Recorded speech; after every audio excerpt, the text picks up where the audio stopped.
Gold, trusted gold buyers. మీరు తాకట్టు పెట్టిన బంగారాన్ని విడిపించి ఈ రోజు ఉన్న మార్కెట్ ధరకు కొనబడను. నమస్కారం, మీరు చూస్తుంది ఐ డ్రీమ్. నేను మీ కీర్తి. ఉదయ్ కిరణ్ 80s 90s కిడ్స్కి అయితే ఒక హార్ట్ థ్రాబ్ అని చెప్పొచ్చు. ఆ పాటలు కానీ, ఆయన నైజాంని కానివ్వండి, ఆయన బాడీ లాంగ్వేజ్ని కానివ్వండి, గొంతు చాలా డిఫరెంట్గా ఉండి చాలా పెక్యులర్ వాయిస్తో, and then boy next door కైండ్గా ఒక లవర్ బాయ్గా 80s 90s కిడ్స్కి స్పెషల్గా చాలామంది పెద్దవాళ్ళకి కూడా చాలా ఫేవరెట్ హీరోలాగా చిరస్థాయిగా నిలిచిపోయాడు. అంటే ఎంట్రీతోనే వరుసగా హ్యాట్రిక్ హిట్ ఇచ్చేసరికి చాలా ఈజీగా, చాలా సునాయాసంగా కెరియర్ని సెట్ చేసుకున్నాడు. తర్వాత ఏం జరిగిందో తెలీదు. ఒకానొక రోజు ఉదయ్ కిరణ్ సూసైడ్ చేసుకున్నాడు అన్న న్యూస్ వైరల్ అయిపోయింది. నిజంగా అప్పటికి ఇప్పటికీ కూడా ఫ్రెష్గానే ఆ బాధ అలా ఉండిపోతుంది. స్పెషల్గా 80s 90s కిడ్స్ నేను కూడా బాగా కనెక్ట్ అయి ఉన్నాను. చాలా ఇంటర్వ్యూస్ కూడా తీసుకున్నాను నేను ఉదయ్ కిరణ్ది. నా కాలేజ్ ఫ్రెండ్స్ అందరూ వచ్చి ఈరోజు నేను ఉదయ్ కిరణ్ షూట్ చేస్తున్నాను అనగానే ఆయనతో పిక్చర్స్ తీసుకున్న సందర్భాలు నాకు ఒకళ్ళుగా గుర్తున్నాయి. అయితే ఈరోజు ఎందుకు గుర్తు చేసుకుంటున్నాం మళ్ళీ అని అంటే, February 14th వ్యాలంటైన్స్ డే సందర్భంగా మనసంతా నువ్వే సినిమా రిలీజ్ అయింది కదండి. అందుకే ఒక్కసారిగా మళ్ళా ఉదయ్ అందరి నోళ్ళలో నాంతా ఉన్నారు. ఆ రోజు ఏం జరిగింది అసలు? ఎందుకు ఉదయ్ కిరణ్ సూసైడ్ చేసుకోవాల్సి వచ్చింది? ఎలాంటి సందర్భాలు ప్రేరేపించాయి ఆయన్ని ఆ డెసిషన్ తీసుకోవడానికి? పర్సనల్ కారణమా, ఫ్యామిలీ కారణమా, ఆయన జాతకం కారణమా? ఈ విషయాలు మనకి తెలియజేయడానికి ప్రముఖ ఆస్ట్రాలజర్ బ్రహ్మశ్రీ నందిబట్ల శ్రీహరి శర్మ గురుగారు ఉన్నారు. నమస్తే గురుగారు. వాగర్థావివ సంపృక్తౌ వాగర్థ ప్రతిపత్తయే జగతః పితరౌ వందే పార్వతీ పరమేశ్వరౌ ఆదిత్యాయ చ సోమాయ మంగళాయ బుధాయ చ గురుశుక్ర శనిభ్యశ్చ రాహవే కేతవే నమః. శృంగేరి జగద్గురు పీఠాధిపతులకి, కంచి పీఠాధిపతులకి నమస్కారములు తెలియచేసుకుంటూ కార్యక్రమాన్ని ప్రారంభిద్దాం. గురుగారు, ముందుగా నా రిక్వెస్ట్ని యాక్సెప్ట్ చేసి ఉదయ్ కిరణ్కి సంబంధించిన ఈ టాపిక్ మాట్లాడడానికి మీరు యాక్సెప్ట్ చేసినందుకు థ్యాంక్ యూ సో మచ్ గురుగారు. ఎందుకంటే ఇందాక నేను ఇంట్రడక్షన్లో చెప్పినట్టుగా 80s to 90s కిడ్స్కి ఒక హార్ట్ థ్రాబ్గా, ఒక boy next door kind of గాయగా, అంటే ఒక కలల రాజుగా పెళ్ళంటూ చేసుకుంటే ఉదయ్ కిరణ్ లాంటి వ్యక్తిని చేసుకోవాలి అన్న విధంగా మనసులో సుస్థిర స్థానాన్ని చెరగని ముద్రను వేసుకున్నాడు. అలా సడన్గా తన ఎందుకు ఆ డెసిషన్ తీసుకున్నాడు? ఆ 5 నిమిషాలు, ఆ ఒక్క గంట సేపు ఆగిపోయి ఉంటే బాగుండేదే, మళ్ళీ కెరియర్ రీస్టార్ట్ అయ్యేది కదా, లేదంటే వేరే లైఫ్ ఏదైనా రీస్టార్ట్ చేసి ఉండొచ్చు కదా అని ఎప్పటికీ అనిపిస్తూ ఉంటుంది గురుగారు. మనసంతా నువ్వే సినిమా రిలీజ్ అవ్వడంతో మళ్ళీ ఒకసారి అందరి గుండెల్లో నిండిపోయి ఉన్నాడు. ఎందుకు గురుజీ అలా చేయాల్సి వచ్చిందంటారు? ఫ్యామిలీ రీజన్ కారణం అంటారా? లేకపోతే జాతకం అయింది అలాగే ఉంది, వాళ్ళ ఫ్యామిలీ జాతకం అలాగే ఉంది, అందుకే అట్లా జరుగుతూ వస్తుంది అని అంటూ ఉంటారు. తను అది తెలుసుకోలేకపోయాడా? పరిహారాలు ఏం చేసుకోలేకపోయారా? అసలు దీన్ని ఎలా చూడొచ్చు అంటారు ఈ హోల్ సినారియోని? మీరే కాదమ్మా, నేను కూడా ఉదయ్ కిరణ్కి ఒకనొక సందర్భంలో బాగా సినిమాలు కనెక్ట్ అయినటువంటి వాడిని. ఎందుకంటే 80s 90s కిడ్స్లలో పుట్టినటువంటి వాళ్ళందరికీ కూడా ఒక లవర్ బాయ్ అంటే, అతన్ని చూస్తే మన ఇంటి పక్కింటి కూరాడు, మన ఇంట్లో ఉండే వ్యక్తి, మనకు బాగా అటాచ్మెంట్ ఉండే వ్యక్తిగా అతని హావభావం కానీ, సినిమాల్లో కూడా బయట కూడా అంతే హంబుల్గా ఉండేటువంటి వ్యక్తి, లవబుల్, ఎక్కడ కూడా ఈగో అనేటువంటిది చూపించుకోకుండా డిప్లొమాటిక్గా ఉండడం అని కాకుండా కామన్ మ్యాన్గా ఉండేటువంటి వ్యక్తిగా కనిపించాడు. అతను ఉన్నతమైన స్థానానికి ఇప్పుడు మనం చెప్పుకునే హీరోలు, గొప్ప స్టార్లు పొందినటువంటిది అతను మొట్టమొదటి 3 సినిమాలకే పొందాడు. ఎంతో గొప్పదైనటువంటి ఉన్నత స్థానానికి చేరుకొని కోట్ల మంది హృదయాలు గెలుచుకున్నటువంటి వ్యక్తి, అంతే ఎగిసినటువంటి వ్యక్తి అంతే అధపాతాళానికి పడిపోయి సూసైడ్ చేసుకున్నాడు. ఇదంతా మనకు పరిస్థితులు మనకు అనవసరం, ఏ పరిస్థితులు ఎందుకు వచ్చాయి మనకు అనవసరం, కానీ ఆ పరిస్థితులకి రావడానికి గల కారణం ఏ వ్యక్తికైనా కానీ తన యొక్క జన్మించిన సమయము, నక్షత్రము, తేదీ, ప్రదేశాన్ని బట్టి నిర్ధారించబడి ఉంటుంది. అంతేనమ్మా గురుగారు. శివాజ్ఞ లేనిది చీమైనా కుట్టదంటారే, ఆ పరమేశ్వరుడికి అంతకని కారణం లేకపోయిందా గురు? ఎందుకనంటే ఎన్నో సందర్భాల్లో అతనికి ఆ యొక్క ఇబ్బందుల నుంచి బయటపడే అవకాశాలు కూడా కలిగింపబడ్డాయి, ప్రకృతి కలగచేసింది, కానీ దాన్ని తెలుసుకోలేకపోయారు. ఎందుకు చెప్తానమ్మా, ఎందుకనంటే ఎందుకు జాతకమే ప్రధానము అనేటువంటి విషయానికి వస్తే, ఇప్పుడు మనం ఏ ప్రయత్నం చేసినా ఒక స్థానంలో నిలబడడానికి, ఆ స్థానాన్ని కాపాడుకోవడానికి మనిషి తాను ఆత్మవిశ్వాసంతో నిరంతరం పనిచేస్తూ వచ్చేటువంటి అడ్డంకుల్ని తాను ప్రయత్నం చేస్తూ దైవ అనుగ్రహాన్ని పొందేతూ దైవానుగ్రహం ద్వారా ప్రతిబంధకాలని తగ్గించుకోవడం, ఇది ప్రతి మానవుడు, రాజులు సైతం చేసినటువంటిది. యుగ యుగాల నుంచి శ్రీరాముడైనా కృష్ణుడైనా అదే చేశారు. ఇతని జాతకాన్ని తీసుకుందామమ్మా. ఎందుకు ఈ విధంగా కలిగింది? అతని జాతకంలో ఉన్నటువంటి కొన్ని దోష ప్రభావాలు, వ్యక్తిగత దోషము, అలాగే కుటుంబపరమైన దోషంలో ఇవి రెండు వెంటాడడం వల్ల అతను ఆ స్థాయికి దిగజారిపోయాడు. అతను పుట్టినటువంటిది 26 జూన్ 1980. ఆ సమయానికి ఆ సంబంధించినటువంటిది చూసినట్లయితే వృశ్చిక రాశి, అనురాధ నక్షత్రం 4వ పాదం. వీక్షించేటువంటి ఐ డ్రీమ్ ప్రేక్షకులు ఇక్కడ చాలా కీ పాయింట్ జాగ్రత్తగా వినండి. చాలామంది ఒక రాశిలో పుట్టినటువంటి వాళ్ళు సంబంధించి ఫలితాలు చూసుకుంటుంటారు. ఆ రాశిలో కొన్ని కోట్ల మంది పుడతారు, అందరికీ ఒకే రకంగా ఉంటుందా? ఉండదు కదా. ఇదే బెస్ట్ ఎగ్జాంపుల్. ఉదయ్ కిరణ్ పుట్టినటువంటి రాశి నక్షత్రంలో మహానుభావుడు, నడిచే దైవమైనటువంటి చంద్రశేఖరేంద్ర స్వామి వారు, కంచిపీఠాధిపతుల వారు పుట్టారు. అదే నక్షత్రంలో ప్రపంచాన్ని శాసించబోతుంది, మన భారతదేశానికి నాయకత్వ పటిమగా ఉన్నటువంటి నరేంద్ర మోదీ గారు పుట్టారు. మరి అదే రాశి అదే నక్షత్రంలో పుడితే ఆ లక్షణాలన్నీ అందరికీ రావాలిగా. మరి ఎందుకు రాలేదు? ఎందుకు ఇలా సూసైడ్ చేసుకోవాల్సి వచ్చిందంటే అతని జాతకంలో, వ్యక్తిగత జాతకం, నక్షత్రము రాశి ప్రభావితం చెయ్యదు, కొంతవరకే ప్రభావితం. జీవితాన్ని ప్రభావితం చేసేది అతను పుట్టినటువంటి డేటు, టైము, ప్లేస్ను బట్టి నిర్ధారించబడుతుంది, గ్రహాల యొక్క స్థితిగతులను బట్టి. ఇక అతను జన్మించినటువంటి నక్షత్రము అనురాధ, వృశ్చిక రాశి కదమ్మా. చంద్రుడు మనఃకారకుడైనటువంటి చంద్రుడు అంటే మన మనస్సు. మనం ఆనందంగా ఉండాలన్నా, సంతోషపడాలన్నా, దుఃఖపడాలన్నా, కష్టపడాలన్నా, బాధల్ని భరించగలగాలన్నా మన మనస్సే, ఎమోషన్స్, మన మనస్సే ప్రధానం. అట్టి మనస్సు బలహీనమైపోయింది. బలహీనుడైనటువంటి చంద్రుడు ఉండగా జన్మించాడు. అది అక్కడ ఒకటి పాయింట్. తరువాత అతని యొక్క లగ్నాధిపతిపై అష్టమంలో పడ్డాడు. అష్టం అనేసరికి కాన్ఫిడెన్షియల్, ప్రైవసీ, ఇంట్రావర్ట్. చాలామంది అతనితో ట్రావెల్ చేసిన కోస్టార్స్ చెప్పినటువంటి ఒకే మాట ఇంట్రావర్ట్. అంటే ఏది ఓపెన్గా చెప్పుకోలేకపోవడం, అస్సలు కాదు. అందుకనే తాను ఎంత బాధపడుతున్నా, ఎన్ని అవకాశాలు లేకపోయినా ఎప్పుడు కూడా బయటకు వచ్చి పబ్లిక్లో ఒక మీటింగ్లో కూడా నాకు ఈ బాధ ఉంది, నాకు ఇన్ని అవకాశాలు తగ్గిపోయినాయి, ఎక్కడైనా ఒక మాట అనగలిగాడా? చాలా క్లోజ్ అయినటువంటి వాళ్ళతో తను షేర్ చేసుకున్నాడు. ఆ మాత్రం షేర్ చేసుకోకపోతే మానవులు కాం కదా. కాకపోతే ఓపెన్ అప్ కాలేకపోవడం, దాంతోపాటుగా ఎమోషన్స్కి కారకుడైనటువంటి చంద్రుడు వీక్షణ లగ్నాధిపతి మీద ఉండడం, లగ్నాధిపతి అష్టమంలో ఉండడం, కాబట్టి ఎంతసేపటికి ఆ బాధనంతా తనలో తాను పడ్డాడు తప్ప ఎక్కడా ఓపెన్ కాలేకపోవడం. అంతకు మించినటువంటిది కారకో భావనాశాయ, పితృకారకుడైనటువంటి రవి పితృస్థానంలో ఉండడం దోషం. అందుకనే అతని తండ్రి, అంటే అతను చనిపోయడానికి ముందు, ఏంటి ఉదయ్ కిరణ్ చనిపోవడానికంటే ముందు, అంటే ఆ రోజున తండ్రి చెప్పినటువంటి మాట, నాకు నా అబ్బాయికి ఏం జరిగిందో నాకేం విషయాలు తెలియవు, నాకు నా అబ్బాయికి మాట లేకుండా 6 సంవత్సరాల పాటు దూరంగా ఉంటున్నాం అనే మాట అన్నాడు. సాధారణమైనటువంటి తండ్రి ప్రేమ దక్కింది, అందుకనే ప్రోత్సహించాడు, సినిమాల్లోకి వచ్చాడు. కానీ మనమందరం పొందినటువంటి అసలైన తండ్రి ప్రేమ ఆప్యాయతని పొందలేకపోయాడు.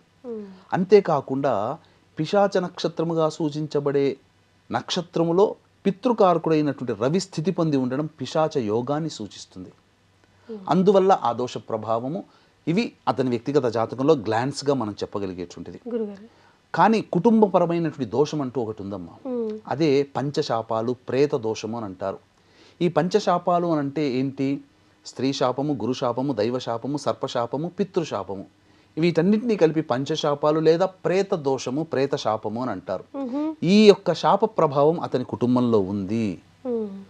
ఇది తెలుసుకోలేకపోవడం అతని యొక్క ఇబ్బందులకి కారణమైంది. మనం ఎలా చెప్పగలం గురుగారు ఈ దోషం ఉంది అని? జాతకంలో ఉన్నప్పుడు గ్రహాల యొక్క స్థితిగతులను బట్టి చెప్పవచ్చు. కొన్ని సంబంధించినటువంటి ఇంట్లో జరిగిన ఇన్సిడెంట్స్ని బట్టి చెప్పవచ్చు. ఉదయ్ కిరణ్ జాతకం చూసామనుకోండమ్మా, అతని జాతకం పక్కకు పెట్టి కుటుంబంలో జరిగినటువంటి ఇన్సిడెంట్స్ చూద్దాం. అతని అన్న రామ్ ప్రసాద్ రాంబాబు, అతను అంటే ఉదయ్ కిరణ్ 9 ఏళ్ళు ఉన్నప్పుడు అతనికి 21 ఏళ్ళు. అతను గొప్ప మెరిట్ స్టూడెంట్, ఆల్ ఇండియాలో 13th rank medical student. Medicine చదువుతూ ఉన్నప్పుడు నాకు ఈ లోకము నాకు సరిపడదు, నేను ఈ లోకంలో ఉండే వ్యక్తిని కాను, నాకు తగ్గ ప్రపంచం ఇది కాదు అని చెప్పి అతనేదో బాధలు పడ్డాడు చదివే సమయంలో, సూసైడ్ చేసుకున్నాడు. అప్పుడే దానికి పరిహారం చేసుకుని ఉండాల్సిందే. చేసుకోలేకపోవడం వల్ల, అంటే ఒక దుర్మరణం, కుటుంబంలో కలిగినటువంటి దుర్మరణం మారుబలిని కోరుకుంటుంది. అందుకని వీక్షించేటువంటి ఐ డ్రీమ్ ప్రేక్షకులు ఎప్పుడు కూడా మీ కుటుంబంలో దుర్మరణం జరిగిందా, ఎప్పుడు అలసత్వం చేయకండి, దానికి తగ్గ పరిహారం చేసుకోండి. పరిహారం చేసుకుంటే తప్పించొచ్చా గురుగారు? తప్పించవచ్చమ్మా. ఆ పరిహారం చేసుకోలేని కారణం చేత తనని ఎంతో ప్రేమించే అమ్మగారు తన ఉన్నతమైన స్థానాన్ని పూర్తిగా చూడకుండా 2006లో తీర్థయాత్రలో నీటిలో పడి మరణించడం జరిగింది. 2 రకాల మరణాలు జరిగాయి. ఆ తదనంతరం ఒక్క దుర్మరణం, ఆ దోషము కుటుంబాన్ని వెంటాడుతున్నది. ఆ దోషానికి పరిహారం చేసుకోలేని కారణం చేత ఎంతటి ఉన్నతమైన స్థానానికి చెందిన వాడైనా కానీ అవకాశాలు లేకుండా పోయి, కేవలం సినిమా రంగమనే కదమ్మా, ఏ రంగంలో ఉన్న వాళ్ళకైనా కానీ గొప్పగా కోట్లు సంపాదించిన వాళ్ళు ఈ యొక్క పంచశాపాలు లేదా ప్రేత దోషము ఉన్నటువంటి కుటుంబాలలో కోట్లు సంపాదించిన వాళ్ళు తిరిగి నేల మీదకి వచ్చేస్తారు, నేలమట్టం అయిపోతారు. అంటే నేల మీదకి వచ్చి సాధారణమైన ఫ్లైట్లలో తిరిగిన వాళ్ళు సైకిల్ మీద తిరుగుతారు. ఇది అంటే ఒక మారుబలిని కోరుకుంటుంది అని చెప్పడానికి ఇంకొక బెస్ట్ ఎగ్జాంపుల్ నందమూరి తారక రామారావు గారి ఫ్యామిలీ. నాన్నగారు కార్ యాక్సిడెంట్లో పోయారు, కొడుకు రామకృష్ణ చిన్న వయసు 17 ఏళ్ల లోపల పోయాడు. ఈ దోషము నివారణ చేసుకోని కారణం చేత వెంటబడి ఆ దోషము భార్య అయినటువంటి బసవతారకం గారి క్యాన్సర్తో మరణించారు. అలాగే హరికృష్ణ కొడుకు, కూతురు ఉమామహేశ్వరి, పెద్ద కొడుకు కూతురు అంటే ఎన్టీ రామారావు గారి మనవరాలు, ఇలా ఏ సంబంధించి చూసుకున్నా మనకు అత్యంత ఇష్టమైనటువంటి జూనియర్ ఎన్టీఆర్ కూడా మరణం అంచుల దాకా వెళ్ళి బయటికి వచ్చారు. అంటే ఆ ఫ్యామిలీలో కూడా దుర్మరణాలు ఉన్నటువంటి కారణం చేత ఏదో ఒక సందర్భంలో ఇబ్బందులు గురవుతుంది, ఏదో ఒక తరంలో. మనకు బాగా తెలిసినటువంటిది విజయ్ యాంటోనీ, బిచ్చగాడు హీరో. అతని జీవితంలో కూడా తండ్రి తాను 9వ తరగతి చదువుతున్నప్పుడు విజయ్ యాంటోనీ తండ్రి చనిపోయాడు సూసైడ్ చేసుకొని. అదే టెండెన్సీ మళ్ళీ తన కూతురికి దక్కింది. విజయ్ యాంటోనీ కూతురు ఇంటర్మీడియట్ చదువుతున్నప్పుడు సూసైడ్ చేసుకుంది. అంటే ఒక తరంలో ఏర్పడిన దోషము పరిహారం చేసుకోలేకపోతే మారుబలిని కోరుకుంటుంది. ఎలాంటి స్థితులు కేవలం దోషమనే కాదని, ఎందుకనంటే 2009 సంవత్సరంలో నా యొక్క ప్రసార మాధ్యమంగా ప్రస్థానం ప్రారంభమైంది. శాటిలైట్ ఛానల్స్లో వీటన్నిటిలో నా దగ్గరికి అపాయింట్మెంట్ వచ్చినటువంటి వాళ్ళందరి జాతకాలని నేను పరిశీలన చేసి తగు పరిహారాలు చేయించేవాడిని. దగ్గరుండి చేయించినటువంటి కారణం చేత చాలామంది సక్సెస్ రేట్లో వెళ్ళారు, కొంతమంది మాత్రం సక్సెస్లో కాలేదు, విజయం కాలేదు. ఎందుకు, నా లోపం ఏమైనా ఉందా, నేనేమైనా తప్పు చేశానా అని వెతుకుతున్నప్పుడు నాకు అంతు చిక్కలే. నాకు తెలిసిన జ్ఞానం నాకు అంతవరకు, తెలియంది ఎంతో ఉందని చెప్పి చాలామంది గురువుల్ని అడగడం జరిగింది. ఎందుకంటే మనం ఏది పర్ఫెక్ట్ కాదాం, ఇప్పటికీ పర్ఫెక్ట్ కాదు. తెలియంది ఇంకా ఏదో ఉంది, తెలిసింది చుక్కంతా, తెలియంది సముద్రం అంతా. కాబట్టి ఆ తెలుసుకునే క్రమంలో తెలుసుకున్నటువంటిది ఏంటనంటే, ఈ యొక్క పంచశాపాలు ఉన్నటువంటి కుటుంబాలలో మీరు ఎన్ని పూజలు చేసినా, ఎన్ని ప్రయత్నాలు చేసినా అన్ని అవకాశాలు దగ్గర దాకా వచ్చి వెనక్కి వెళ్ళిపోతాయి. ఈ పంచశాపాలు ఎలా ఏర్పడతాయి అనేది తెలుసుకోవడం. ఇక 2013 నుంచి మన పీఠం ఆధ్వర్యంలో ప్రతి నెల ఈ పంచశాప నివృత్తి పూజలు, హోమాలు అనేటువంటివి చేయించడం జరుగుతుంది. అలాగే ఈ సంవత్సరం మార్చి 17వ తారీఖు రోజున ప్రేత చతుర్దశి అని అంటారు. ఆ సందర్భంగా శివాలయంలో ఈ యొక్క దోష నివారణ జరిపించినటువంటి వాళ్ళకి ఈశ్వరానుగ్రహం వల్ల కుటుంబంలో దుర్మరణం పాలైన వాళ్ళ ఆత్మ మోక్షాన్ని పొందడం, వాళ్ళ యొక్క దోషాలు, ఈ 5 రకాల శాపాలు తొలగిపోవడం అనేటువంటిది జరుగుతుంది. అందుకనే ఈ మార్చి 17వ తారీఖు రోజున మన పీఠం ఆధ్వర్యంలో జరపడం జరుగుతుంది.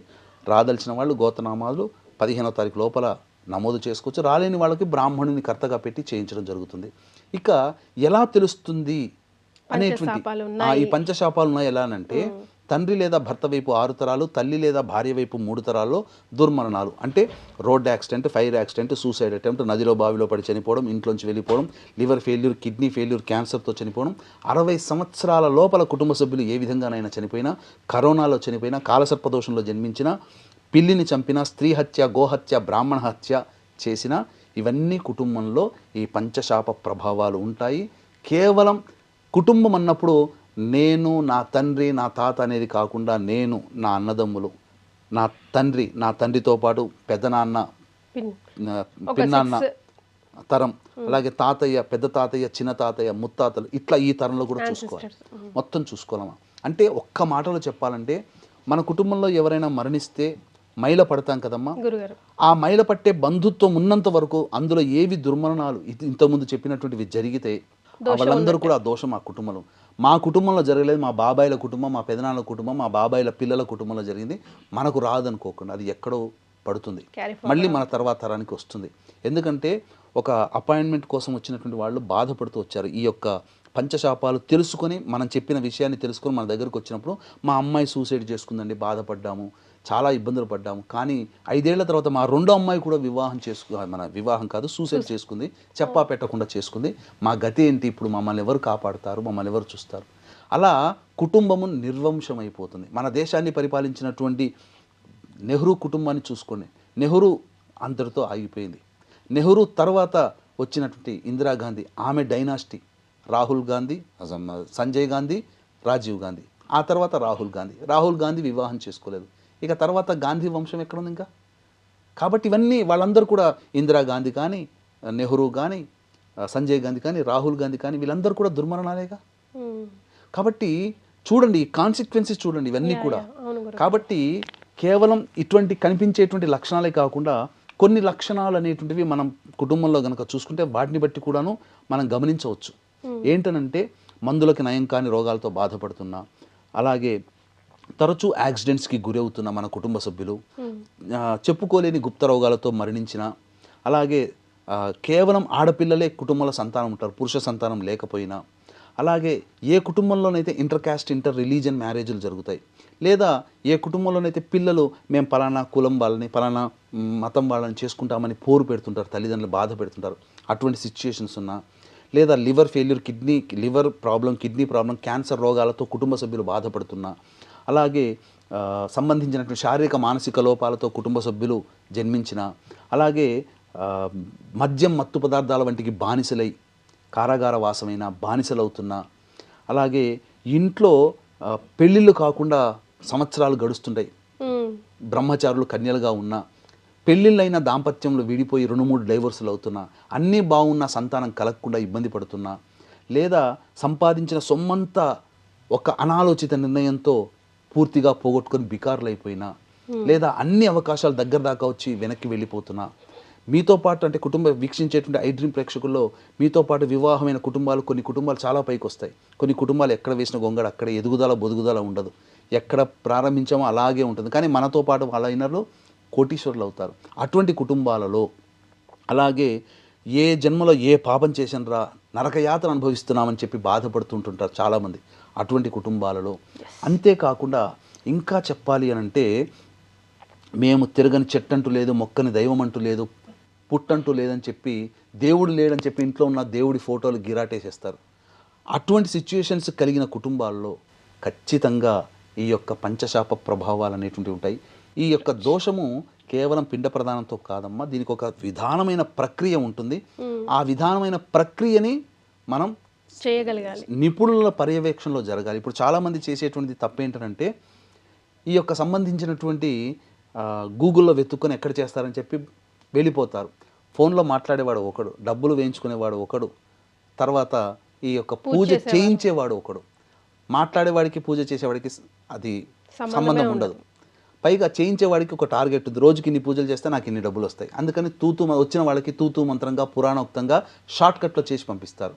అందుకని దీన్ని దృష్టిలో పెట్టుకుని 2013 నుంచి ప్రతి నెల ఒక మంచి పుణ్యతిథి రోజున మన పీఠం ఆధ్వర్యంలో పితృదోషాలు ఎల్లప్పుడూ జరుగుతూనే ఉంటుంటాయి.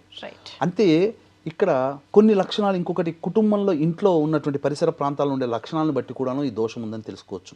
అంటే ఇల్లు ఎంత చక్కగా పకడ్బందీగా కట్టుకున్నా క్రాక్స్ వచ్చి డిస్టర్బ్ అవుతున్నా, గోడలకి పగుళ్ళు వచ్చినా, నల్లాలు కొత్తవి ఎన్ని మార్చినా వారం బాగుంటాయి, మళ్ళీ తర్వాత తెలియకుండానే బొట్టుగా నీరు కారుతున్నా, జిల్ల పురుగులు బొద్దింకలు అన్నింట్లో ఉంటాయి.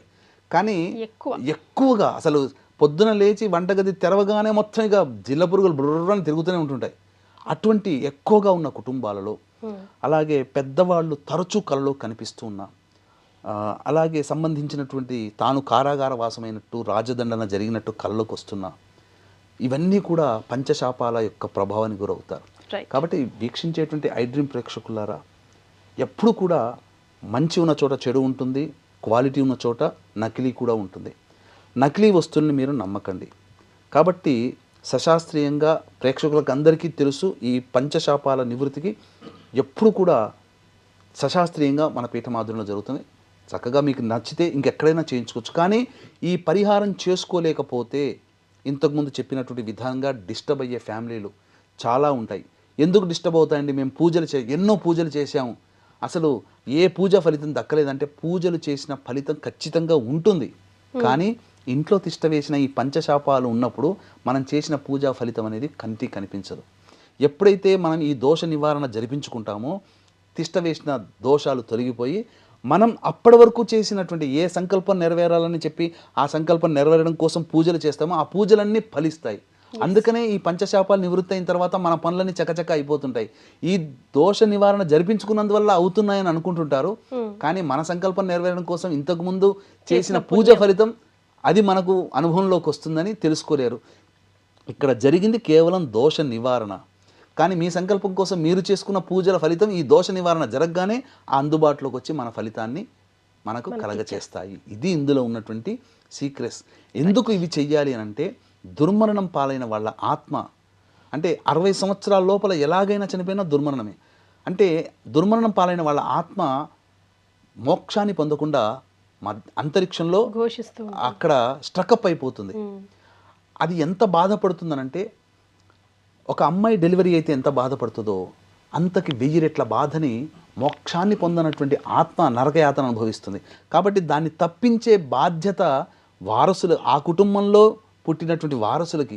కాబట్టి మనకు అనారోగ్యం వస్తే తలకాయ నొప్పి లేస్తే డాక్టర్ మన సైట్ ప్రాబ్లం అని చెప్పి మనం కళ్ళ డాక్టర్ దగ్గరికి పోతాం. డాక్టర్ కడుపు నొప్పి కంటిన్యూస్గా మనం చేసిన వైద్యం తీసుకుంటాము, తగ్గకపోతే డాక్టర్ దగ్గరికి పోతాం, నివారణ అవుతుంది. మనం నిజంగా ప్రయత్నం చేస్తున్నాం, మన ప్రయత్నాలు అన్నీ నోటిదాకా వచ్చి వెనక్కి వెళ్ళిపోతున్నాయి, ఏ ప్రయత్నంలో సక్సెస్ లేకపోయినా తరచూ ఆస్తి గొడవలు, కోర్టు చుట్టూ తిరగాల్సి వచ్చినటువంటి సంబంధాల్లో ఇవన్నీ కూడా మంచి జ్యోతిష పండితుని సూచించుకుంటే వాళ్ళు ఈ ప్రయత్నం చేసుకోండి అయ్యా, నివారణ చేసుకోండి అని చెప్తారు. అది ఆ పితృదేవతలు మనకు నాక్ చేస్తున్నట్టు లెక్క. మనకు డైరెక్ట్గా కాంటాక్ట్ కాలేక మనకు కష్టాలు కలిగించి ఆ కష్టాల రూపంలో మనకు తెలియజేస్తున్నారు. ఎందుకు వచ్చే కష్టాలని చెప్పి జాతకం ద్వారా తెలుసుకొని దానికి పరిహారం ఈ విధంగా చేసుకోవడం వల్ల ఆత్మ మోక్షాన్ని పొందుతూ నాకింతటి బాధ నుంచి విముక్తి కలిగించిన మీకు శుభం కలుగుగాక అని చెప్పి ఆశీర్వదిస్తుంది. చాలమ్మా. ఒక రకంగా ఈ యొక్క పంచశాపాలు ఉండడం వల్ల దోషం అనుకుంటామో, కానీ నా అభిప్రాయం ప్రకారం అది యోగమే. ఎందుకంటే మన పితృదేవతలు మన కుటుంబంలో మరణించిన వాళ్ళు మనల్ని కోరుకున్నారు చేయమని. ఎంత భాగ్యం ఉంటే ఆ యోగం మనకు కలుగుతుంది. మనము చేయడం ద్వారా సాధారణంగా మనతో పుట్టినటువంటి వాళ్ళకంటే కూడా ఉన్నతమైన స్థానంలోకి చేరుకుంటాం. ఇది ఉన్నతమైనటువంటి జీవితం చేరుకోవడమే కాకుండా తరతరాలు ముందడుగు వేసేలా చేస్తాం. మళ్ళీ ఇటువంటి దుర్మరణం జరగదు. అదే ఉదయ్ కిరణ్ నాన్న కొడుకు, పెద్ద కొడుకు చనిపోయినప్పుడు పరిహారం చేసుకొని ఉంటే తన భార్య మరణించేది కాదు. ఎంతో పేరు ప్రఖ్యాతులు పొందిన తన చిన్న కొడుకైన ఉదయ్ కిరణ్ కూడా మరణించేవాడు కాదు. ఎన్టీఆర్ కుటుంబంలో అలాగే జరిగింది. ప్రతి కుటుంబంలో ఒక దుర్మరణం జరిగిందనంటే మళ్ళీ మారుబల్లి జరుగుతుంది. ఖచ్చితంగా రాసి పెట్టుకోండి, చూసుకోండి. ఎవరైనా యాక్సిడెంట్లో మరణించినా, సూసైడ్ చేసుకున్నా ఖచ్చితంగా ఆ ప్రభావం మళ్ళీ ఇంకొక తరంలో పడుతుంది. సో ఈ వీడియో పంచశాపాలకి సంబంధించి ఎవరి భయభ్రాంతులకు గురి చేయడానికైతే కాదండి. అంటే ఫర్ ఎగ్జాంపుల్గా కూడా తీసుకొని గురుగారు చాలా క్రిస్టల్ క్లియర్గా ఎక్స్ప్లెయిన్ చేస్తున్నారు. అంటే తెలియాలి, తెలిస్తే అయినా ముందడుగు వేసి ఓహో ఇలా పరిహారాలు చేసుకోవచ్చునా అని మీరు ఒక 1000 మంది చూస్తే అందులో ఒక 500 మందికైనా ఉపయోగపడుతుందేమో అన్న ఒక చిన్ని ఆశ. ఎందుకంటే లైఫ్ ఈజ్ బ్యూటిఫుల్ అండి. చిన్ని ప్రాణం హ్యాపీగా పరిహారాలు ఎన్నో మన హిందూ ధర్మం మనకి సూచించజేసింది. మనం తెలుసుకోవడమే లేట్ అయ్యాయి. అంతే కదా గురుగారు? గురుగారు ఆధ్వర్యంలో ప్రతి వారం ఆర్ ప్రతి నెల కూడా పంచశాపాలకు సంబంధించి ముఖ్యంగా పరిహారాల పూజలు జరుగుతూ ఉంటాయి. కింద స్క్రోల్ అవుతున్న నంబర్కి కావాల్సిన వాళ్ళు సంప్రదించండి. చాలా సంతోషం గురుగారు, చాలా విలువైన సమాచారం ఐడ్రీమ్ ప్రేక్షకుల కోసం తెలియజేశారు. ధన్యవాదాలు. సర్వం Shri Umamaheshwara పరబ్రహ్మార్పణమస్తు. And for more videos, please subscribe to iDream. Please subscribe to iDream. Please subscribe iDream. And please subscribe to iDream. For more videos, subscribe to iDream. please like, share and subscribe to the channel. Congratulations, iDream. Subscribe to iDream. Subscribe to iDream. So subscribe to iDream Media. iDream ki iDream team andarki huge congratulations. Please subscribe iDream Media. Please subscribe to iDream. Subscribe iDream. Please subscribe to iDream. iDream అంటే నా కళల channel subscribe చేసుకున్నారు, నోరు తిరుగుతలేదు. మీరైతే గంట గుర్తు కొట్టండి. For more such videos, please subscribe to iDream. Subscribe to iDream. Please subscribe to iDream. Please subscribe iDream Media. Please do subscribe to iDream. Please subscribe to iDream Media. For best entertainment and information, please subscribe iDream. And don't forget to subscribe to iDream.